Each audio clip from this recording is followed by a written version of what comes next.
ధనుష్ గారే అనుకున్నా ఫస్ట్ చూసి. ఇట్స్ డీసెంట్ వాచ్ అండి. రెగ్యులర్ ఫార్మాట్లో వెళ్ళే మూవీ కాకుండా అండర్ కంటెంట్కి ఒక మెసేజ్ ఇస్తూ మనిషి గ్రీడీనెస్ గురించి చాలా బాగా చూపించారు డైరెక్టర్. అన్న డ్యూట్ మూవీ చూశానన్న, చాలా అంటే చాలా బాగుంది. అసలు హీరో గారు సేమ్ ధనుష్ గారు లాగా ఉన్నారు.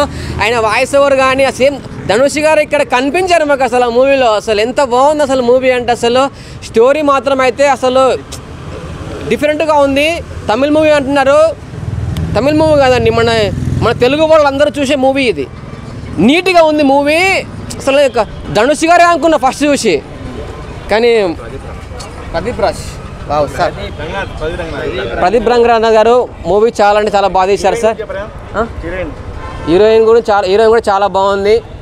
కానీ ఇందులో ఫైట్స్ కానీ స్టోరీ మాత్రం అయితే నీట్గా ఉంది.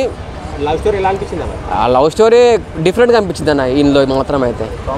కామెడీ కూడా ఉంది, కామెడీ కొద్దిగా ఉంది, ఎక్కువ కామెడీ లేదు. సాంగ్స్ బాగున్నాయి, స్టోరీ బాగుంది.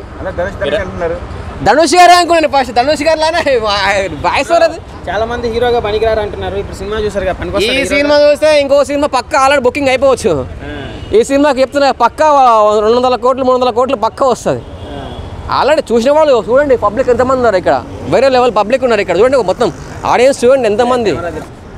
రెగ్యులర్ కమర్షియల్ మూవీస్కి కొంచెం కాంట్రాడిక్షన్ లాగా ఉంది. అంటే లైక్ కొత్తదనం కోరుకునే వాళ్ళకి definitely it's a perfect watch. కొత్త డైరెక్టర్ అయినా కానీ చాలా ఎక్స్పీరియన్స్ ఉన్న డైరెక్టర్ లాగా he took the screenplay starting నుంచి ఎండింగ్ వరకు ఎక్కడ బోర్ కొట్టకుండా scene to scene ever the played the roles they did justification. Every క్యారెక్టర్కి ఇంపార్టెన్స్ ఇస్తూ throughout the movie engaging అది సార్. చాలా బాగుంది మూవీ.